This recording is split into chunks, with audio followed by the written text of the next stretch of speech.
I guess you could say, the impression that people come away with having spent time in the presence of members of the Lord's church. Now, I don't know of a person who would say, I want somebody to come away with a bad impression. I think we all want to leave a good impression with those we come in contact with. Now, I certainly understand it doesn't always happen that way, and there's lots of reasons why that could be. You know, even Christians have bad days. Even at times we struggle with sin. And there are some times when we're not on our best. I mean, so those things are going to happen. But in the totality of our dealings with those who are not Christians, we want to be cautious regarding how they see us. Because ultimately it matters. I don't know who came up with this. I don't know where it came from, but I kind of like the sentiment behind it. And somebody once said, sometimes a Christian, sometimes we're the only sermon that a person will see. The way we live, the impression that we give them, that might be the only time that they get to see that's a Christian. That's how a Christian acts. That's what a New Testament Christian should be like. So it really does matter. In 1 Peter 2 and verse 12, Peter is talking about us. He's talking about how people see Christians. Peter says this, having your conduct honorable among the Gentiles, that when they speak against you as evildoers, they may, by your good works, which they observe, glorify God in the day of visitation. A couple things stand out in that one little verse. The first one that I'll suggest to you is honorable. Your conduct be honorable. Right? Our conduct be good, that it be godly. A second thing that I think stands out is among those in which we want our conduct to be honorable. It says evildoers. Let's just translate that as non-Christians. The Gentiles is the context here. Right. And a third thing that I think stands out is that they may see your good works. That they may observe how you are living. And we talked about this not too long ago, where Paul says, follow my example as I follow the example of Christ. Oh, what's wrong? Oh, nothing.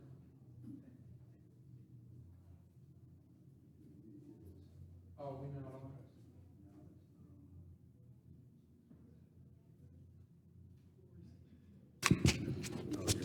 Okay.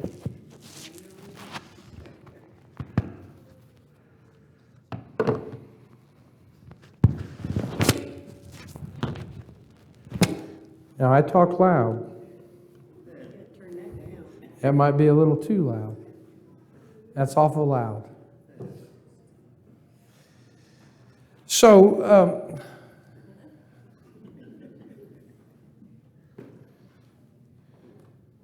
testing, 1, 2, 3, testing.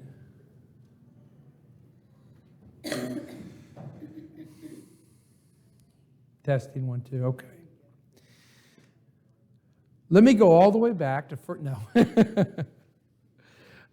we see that it matters how people view us, okay? It matters how they view us. One of the things that I think I'll say always be mindful of, but certainly one of the things that we need to be mindful as a people of faith is that when it comes to how we are living, the things that we do on the daily basis, you know, the totality of who we are as a people of faith, I think it matters that those around us see consistency. That they see consistency. That they're able to look at us and they're able to see in the way we live a pattern, if you will.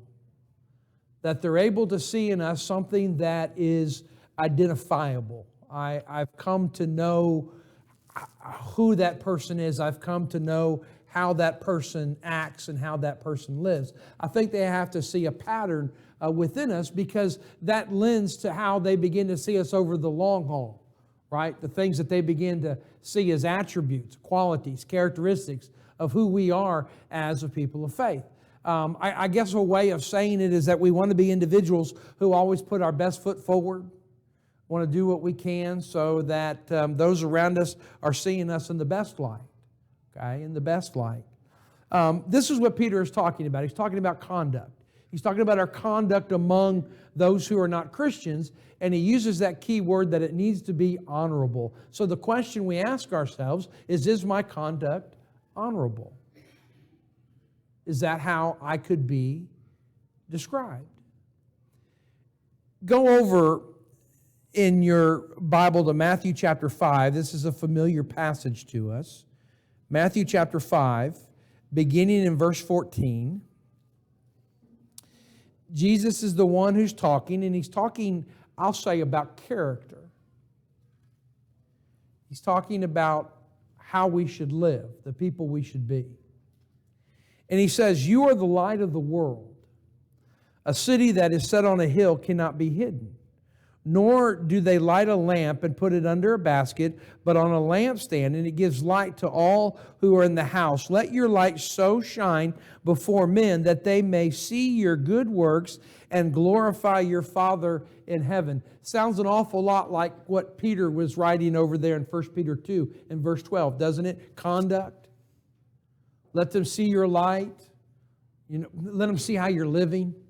Let it be identifiable. Let people see that there's something different about this individual. There's something that stands out about this individual. Think about it this way. If we look just like the world around us, the problem is with us. It's not with the world. If we look just like the world around us, we're the ones who are conforming to the world. We ought not to look like the world. There should be a difference in conduct. There should be a difference in the way that we as a people of faith live. Is there? Is there? Go over to 1 Timothy chapter 3.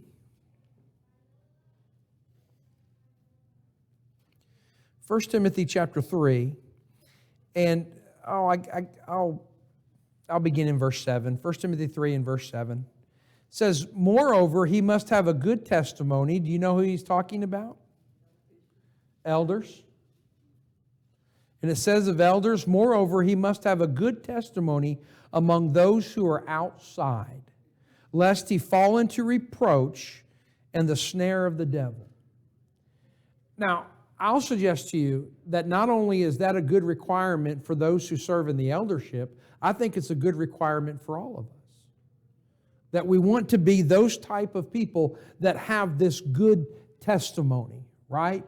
That others will speak well of us and not ill of us. And again, I understand, we can go back to Romans chapter 12. As far as it depends on you, live peaceably with all men. I understand that there are going to be those people that we seem to be in continual conflict with. I understand that. I understand that there are going to be those who, when we take a stand for what the Bible says over what the world says, it's going to produce conduct and people are going to see that. Sometimes it doesn't matter how compassionately, how kindly you share the gospel. Some people are just going to take it as an offense. It's just the way it is. I understand those things are out there, but that's not what we're talking about. We're talking about our own character. Now, I can't control how you perceive things. I can do my best to help you understand, but I can't control how you hear the sermon. I can't control how you perceive how other things are being said and done to you. I can't control that. That's within your control. So there's certainly going to be times when people aren't going to perceive us the way that we meant. That's going to happen. But overall, when I talk about that pattern, are they seeing consistency in us? Let me give you this morning, and these are just a few suggestions. It's not everything in its entirety, but let me give you a few suggestions of some things that non-Christians ought to see in members of the churches of Christ. Here's the first one. That we strive as best as our ability, that we strive to be good to all. That we strive to be good to all. Go over to Matthew chapter 5 and look beginning down there in verse 43. Jesus says, you have heard that it was said, you shall love your neighbor and hate your enemy. This is what they had been taught. You've heard it said. You've heard it taught, okay? But I say to you, now here's going to come the difference. But I say to you, love your enemies. Isn't that different? Sure, that's different from what they've been taught. Bless those who curse you. Isn't that different? Well, sure, that's different from what they've been taught. Do good to those who hate you. Isn't that different? Sure, it's different from what they've been taught. And do good to those who hate you, and pray for those who spitefully use you and persecute you. That's different. But it's talking about an attribute of who we are as a people of faith. Why? That you may be sons of your Father in heaven, for He makes His sun rise on the evil and on the good, and sends rain on the just and the unjust. Little hints of the providence of God. Little hints of the providential work of God. He says, for if you love those who love you, what reward have you? Do not even the tax collectors do the same? Good point, isn't it? He says, and if you greet your brethren only, what do you do more than others? Do not even the tax collectors do so? Therefore you shall be perfect, just as your Father in heaven is perfect, not sinless. Come on now. Not void of any type of struggles in our life or difficulties in our life. That's not the contextual meaning of it. But we have that purpose, we have that goal, we have the direction that we want to go in. And even though the world says this is how you should act, we understand that that isn't the attributes that we want to take upon ourselves. We want to be different. We want to be individuals who, when the world is saying hate, we're willing to say, I need to practice love.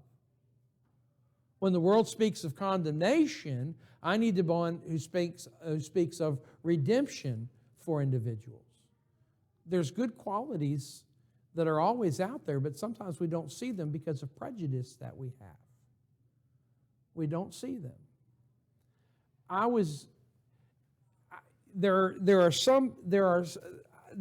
This came up in a Bible class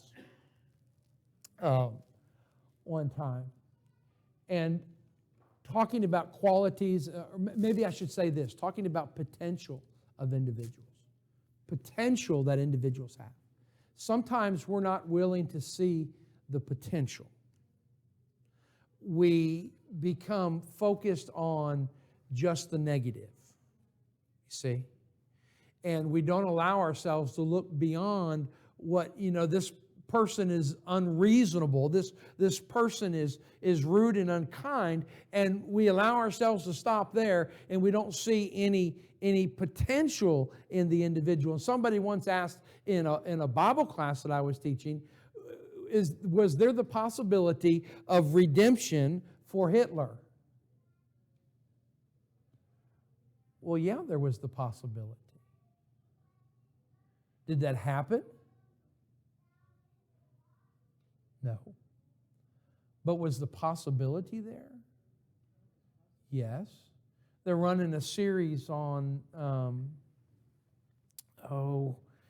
Netflix on Jeffrey Dahmer and the atrocities that he committed, and they were terrible. But Jeffrey Dahmer was evangelized and became a member of the New Testament church. He was later murdered in prison. Somebody looked beyond. Somebody looked beyond and saw that there was potential there, right? And they pursued it. I think we need to be people who don't stop at the first negative that we see, that we're willing to look past and see the potential. If we just love those who love us, then what have we done? We have to be willing to reach out to those who don't love us. This is what Jesus is saying. If we do good to those who do good to us, what good is that? We have to be seeking to do good to those who don't do good to us. He's not talking about being a doormat. That's silly. He's not talking about not being cautious. Come on now. Talking about we as a people need to see the potential. Go over to Galatians chapter 6. Galatians chapter 6. And go down beginning in verse 9. You always want to try to cover all the bases that you can when you're teaching a class. So you just take things for granted and you assume that everybody's on the same page as you are. So let me say that might be obvious. This might be obvious to you, but let me say it anyway. It's not always easy to see the potential. I certainly understand that. It's not always easy to see the potential, but it's what we're looking for. It's what we're hoping for. And so Paul, as he writes to the churches in Galatia, says this, "And let us not grow weary while doing good, for in due season we shall reap if we do not lose heart." He's talking about themselves. Don't grow weary. He's talking about the churches in Galatia. Don't give up. Don't lose heart. Don't stop doing good, right? Don't lose heart and give up. But within that, notice that not growing weary. Are we growing weary in doing good? Taking a step from what Paul was saying. People will notice. People will notice the inconsistency. Okay? Think about the coworker. You've tried and you've tried and you've tried. They're going to notice if you're growing weary. Right? What is that book? Oh, Muscle and a Shovel. In working with the people in his that he worked with, his coworkers and stuff, and the people that he worked with, being consistent and not growing weary, being consistent and hanging in there. We want to do what we can to be good to all that we meet. Okay, we want to look for the possibility that there's potential. Well, do we? Well, that's where the rubber meets the road. That's where we encounter the struggles. Here's the second thing. We need to be a people who are a model for love.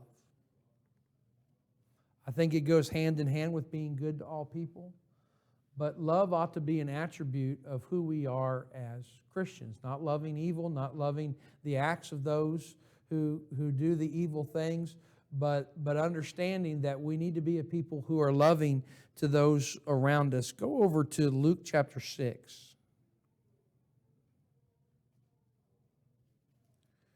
Beginning in verse 31.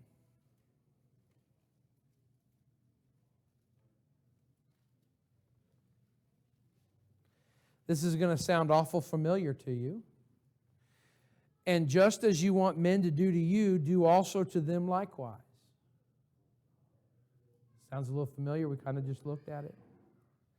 It says, "But if you love those who love you, what credit is it to you? For even sinners love those who love them." Sound familiar?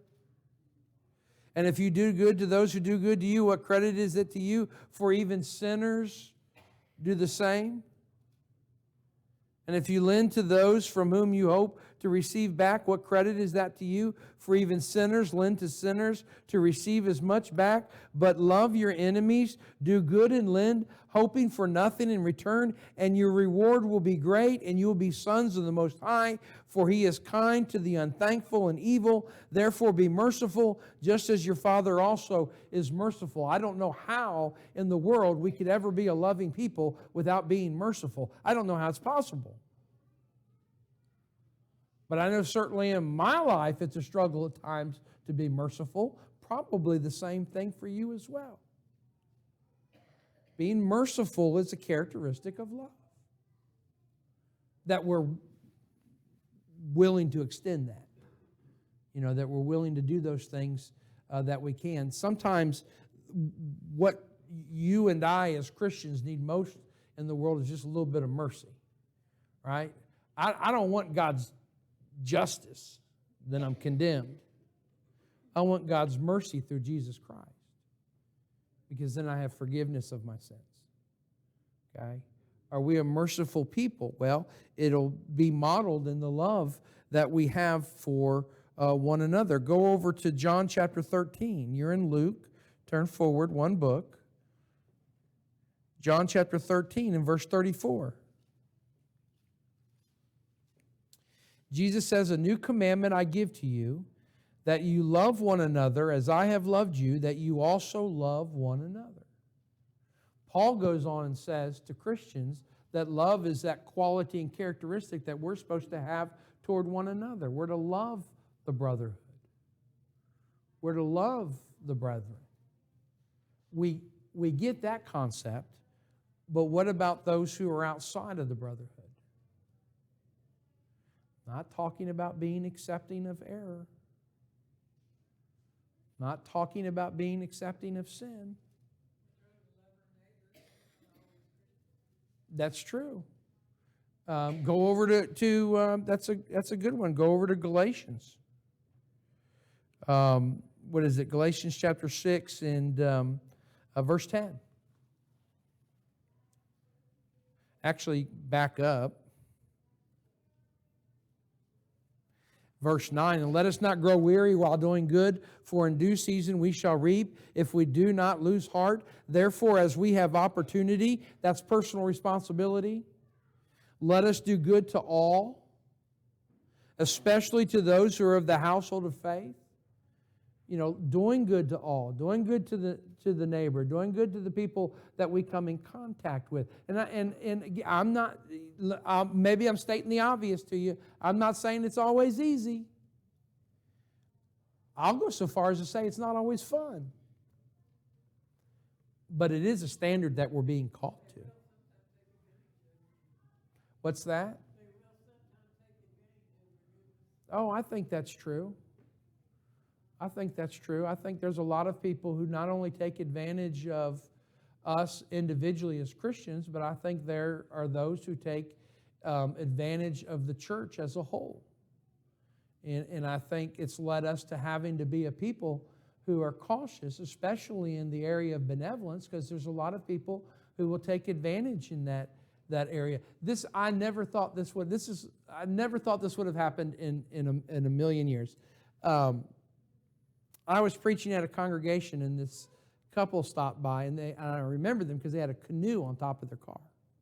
And I remember the color. It was lime green. And it was a canoe on top of their car. And they stopped in and said, you know, we're traveling to get home, and, you know, we just need some gas money to get us where we need to go. And, you know, if you can help us out. Oh, yeah, I can help you out with some gas money. You know, let me do that. About a year later, I moved to another congregation, and you're not going to believe this. That lime green canoe showed up at the building. But this time it was a different story. And I said to the people, don't you remember me? About a year ago, I helped you with gas money. I remember your lime green canoe. Oh, no, they were taking advantage. They were taking advantage. And that's going to happen. People are going to take advantage of us at times. And it leads us to be a cautious people. But it shouldn't lead us to be a people who become so jaded that we refuse to extend any type of love to those around us. We should be a model for love. We should be individuals who are willing to express that love to those that we encounter, that we come in contact with. Let me check a reference here, 10 and 27. Luke chapter 10 and verse 27.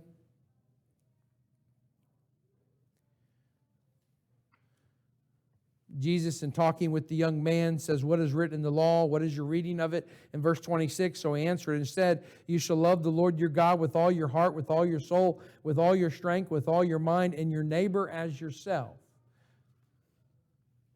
Do we love our neighbor as yourself? I got to tell you, I love myself, and I know you love yourself. You know why? Because you get up and you fix your hair, and you brush your teeth, and you put on clothes, and you maybe slap on a little bit of perfume or a little bit of aftershave, a little bit of cologne, and you take the time to present yourself in a way that you believe is respectable and in a way that is in modest. You care about yourself. And we should.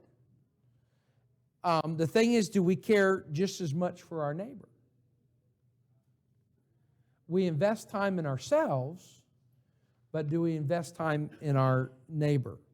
And Jesus said to him, verse 28, you have answered rightly. Do this, and you will live. Now, we know how the story goes on, but do this. Love your neighbor as yourself. Do this. And so we begin to see the challenges that come up in our life. Here's a third thing. These are qualities, these are attitudes, beatitudes that non-Christians should see in us. They should see that we're evangelistic. I don't know how many doors I've knocked. I don't know. Lots. And I can tell you, it is a hard thing to swallow when the door gets slammed in your face. It is a hard thing. But you can't let those slamming doors prevent you from getting to those open doors. You can't do it. I would door knock one time, and I would have a cassette tape of the sermon, and I have a little information about the congregation, and I'd wrap it around the tape, and I'd put it, remember tapes? And I'd wrap a rubber band about it, and I'd go to people's house, and if they didn't answer, I'd leave it on their door, I'd put it in the mailbox, whatever. I'd leave it some way. And one time I remember getting that tape, an envelope, mailed back to me, and the tape was in it with a note that said, I don't want the stuff that you're selling. I wasn't selling anything. I don't want it.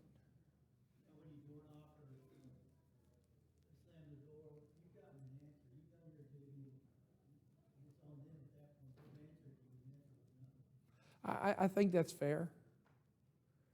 I think that's fair. Lots of ways for somebody to say no. You know, sometimes people, you know, I told you a story about the cable guy who was hooking up the cable who said, I'm not a religious person. I'm not interested in religion. I appreciate the honesty. I appreciate the bluntness.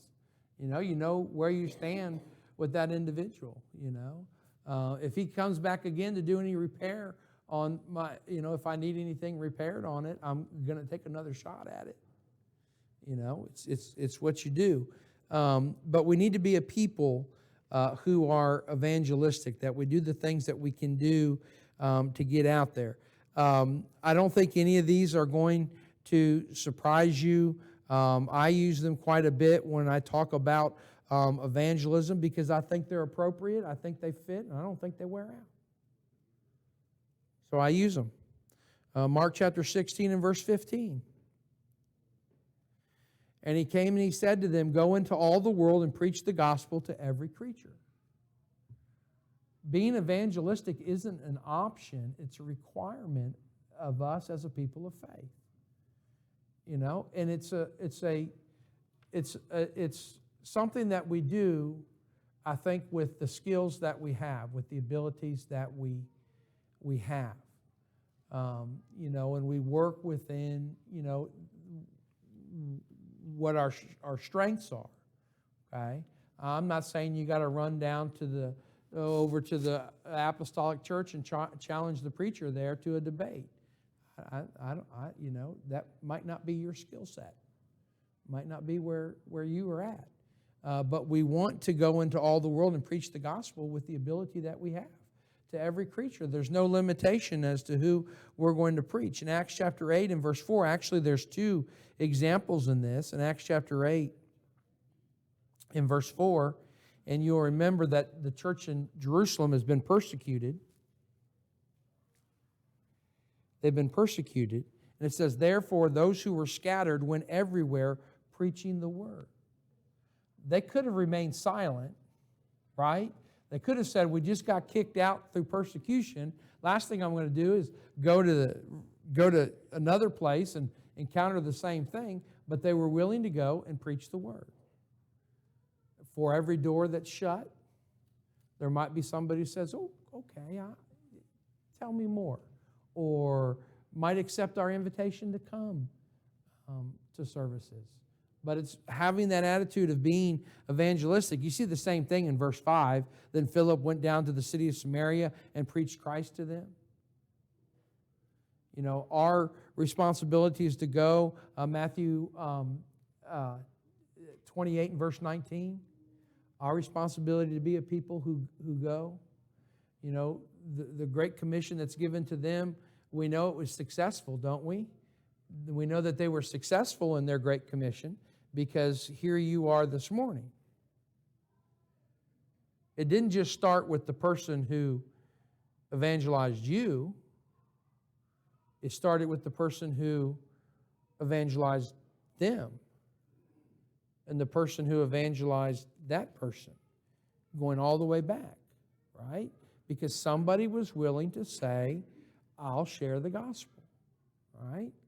I'm willing to share the gospel. And that should be something that non-Christians see in us as a people, that we're willing to share the faith that we have. And again, they may reject it. They may say that they're not interested. I understand that. It may come to you being ostracized at work. You know, we've all probably, tried to share with a neighbor or somebody. Then the next thing you know, they don't talk to you at all. They shut you out. But the effort was made to share the gospel, to be evangelistic, and that's something that they need to. Think about it this way. If the church, and we as individuals are the church, 1 Corinthians 12 and verse 27, now you are the body of Christ and members individually. Okay, so we are the church. If the church doesn't evangelize, who's going to do it for us? Nobody else has been given the responsibility. Christians have been given the responsibility. Who else is going to evangelize for us? It's like I say of the church, like I like to say of Christians, there's no cavalry that's going to come rushing down the hill. We're it. There's no backup waiting to come and relieve us. We're it, right? We're the ones who've been given this responsibility. If we don't do it, nobody's going to do it. And you do it in the area where you can. You do it with the abilities you can. You do it with the opportunity that you can, right? Right? You do it. Not everybody can go and evangelize, Australia. Not everybody can go and go to this other place and do that. But maybe you can do it in your neighborhood. Or you can do it in your circle of friends.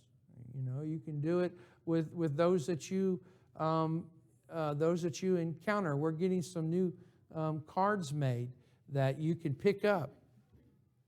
And what I do with them, we've got old ones that I've been using.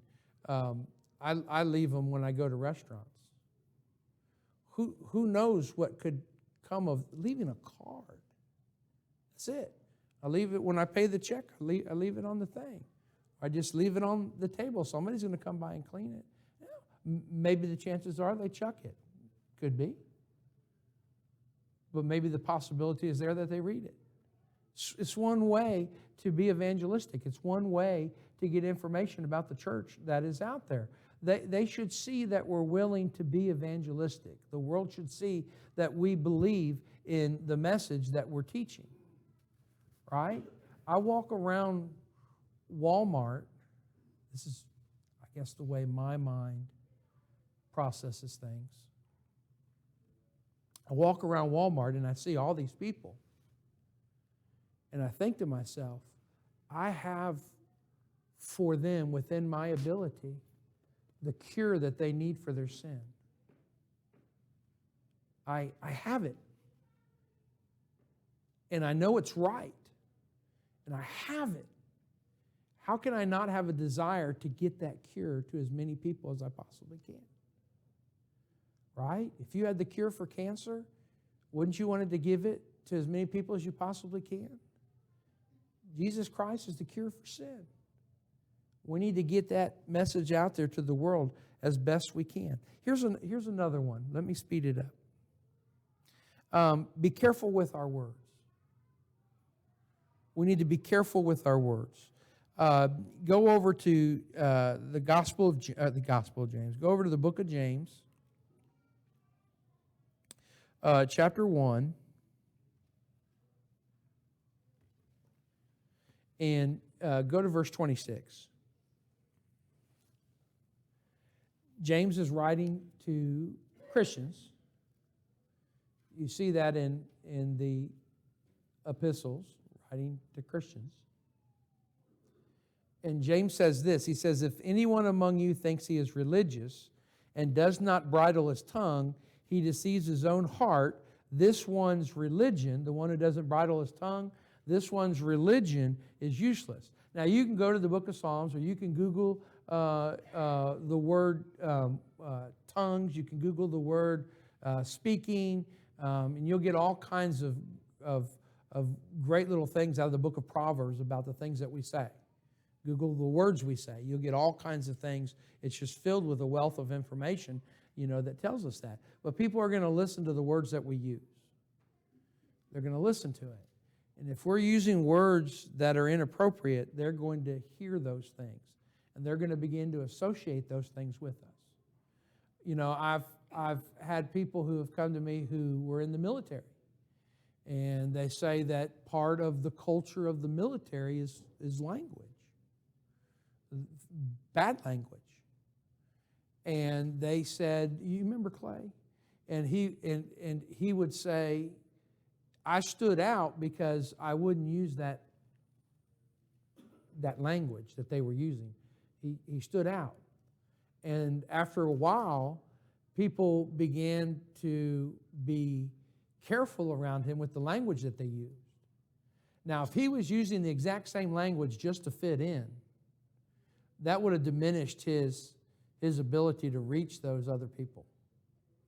And it goes back to what I said. If we look just like the world, there's something wrong with us. The problem's with us, it's not with the world. The world's going to be the world. We should look different from the world. We should stand out from the world. And the same thing should be true when it comes to our language. Is it? Is that true? Do we learn to bridle our tongue? It's not that you can't talk that way. You're free to talk however you want to talk. It's the issue of, as a Christian, should I talk that way? And like I said, eventually it'll begin to stand out and people will begin to notice. There was a guy who worked in a shop, in a machinist shop, making bits and pieces, and he told the story one day of a supervisor came up to him and just used the foulest language he could. And this man stopped and said, I don't want to hear those words. I don't want to hear them. And after that encounter, that man never used those words again. There's something different they would say about this man. He doesn't use the same words that we use in a careless way. He doesn't do it. There's something different. This is what they ought to see in us as members of the church. Go over to Ephesians chapter 4.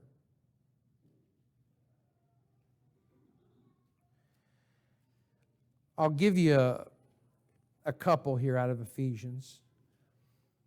Paul says, verse 29, Ephesians 4 and verse 29. Let no corrupt word proceed out of your mouth, but what is good for necessary edification, that it may impart grace to the hearers. And I think the key thing there is people are hearing. People hear.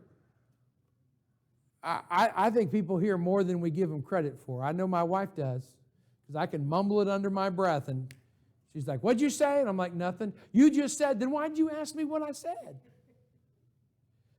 People hear more than we give them credit for.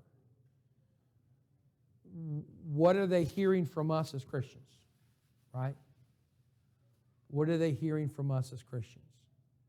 So we have to be cautious about that. Stay there in Ephesians. Go over to chapter 5. I'll begin to get the context. Let me begin in verse 1. I don't want to take it out. Context. In verse 1, Paul says, therefore be imitators of God as dear children, and we've talked about this, and walk in love, we've talked about this, as Christ also has loved us and given himself for us, an offering and a sacrifice to God for a sweet-smelling aroma. I love that. He says, but fornication and all uncleanliness or covetousness, let it not even be named among you as is fitting for saints. Neither filthiness, nor foolish talking, nor coarse jesting, which are not fitting, but rather giving of thanks. It matters what I say as a person of faith. For this you know that no fornicator, unclean person, nor covetous man who is an idolater has any inheritance in the kingdom of Christ and God. Well, you don't think in verse 5 that he just conveniently left out the things that he said in verse 4, the things that he didn't re-mention in verse 5, thinking that you get a pass? Well, that's clearly not what he's talking. He doesn't have to relist everything that he just got done saying. He's giving you a snippet. And the end result of those things that you see in verse 4, the end result of them is you don't inherit the kingdom of Christ and of God. So it matters. There's a way to say something. And then there's a way to say something. Okay? We have to be careful in the way that we say these things to people who are around us. Speech is one of the first indicators that gives you away. Speech. People look at you and they make that judgment based on what they see visually. They're going to make that judgment. But speech reveals so much about what's going on inside of you. And you're giving people, by the things you say, you're giving them a glimpse into, what did Jesus say? Out of the abundance of the heart, what happens? The mouth speaks. You get a snippet of what's going on inside me by what comes out of my mouth. What do non-Christians see that's coming out of us? Okay? What we say and how the language we use could be the one thing to cause that person to say, well, you know what, I think I want to know more from this person about the faith that they have or who they are. I want to know more about that. Words are how we communicate. Words are how we get things known and the information that is out there. Words are power. You remember sticks and stones will break my bones, but words will never hurt me? That is a lie. That is a lie. Words hurt. Words hurt. And knowing that, we ought to be cautious and a careful people with the words that we use with those around us. Some other things that I'll suggest to you is we need to be prayerful for all men. We need to pray for non-Christians. John 9 and verse 31, God doesn't hear the prayers of the unfaithful. He doesn't hear the prayer. We need to be a people who petition on their behalf. You know, I'm praying for Joe at work. I'm praying that, I can say something that will be effective to him, that I can say something. Putting the responsibility on me to have that influence on him. What can I do? What can I say? Help me to have endurance in working with him, so I can have that influence, that I can win that soul to Christ. So we need to be prayerful for all men. We need to be individuals who are fair in our treatment. I like Joe better, so I'm going to go ahead and I'm going to talk to Joe about my faith, and I really don't care about Sam, so I'm not going to do as much. We need to be equal in our treatment for other people. And usually, this is a tendency that we usually have. We usually gravitate to those who act like us, who talk like us, who look like us, who have similar backgrounds. That's usually who we gravitate, to different people. The call of Christianity is we step out of that model. And we go to those who don't look like us and don't talk like us and don't act like us. And we see them as being just as a necessary person that we go to as the one that does act like us and talk. But we need to be fair in our treatment to all the individuals around us. Let me sum it up again by saying this. People in the world need to see something in us. And they're looking. What are they seeing in you? Okay? What are they seeing in you? Is it something that's going to bring them closer in their relationship to God? Or is it something that's going to deter them? Well, it matters. Thank you for your time.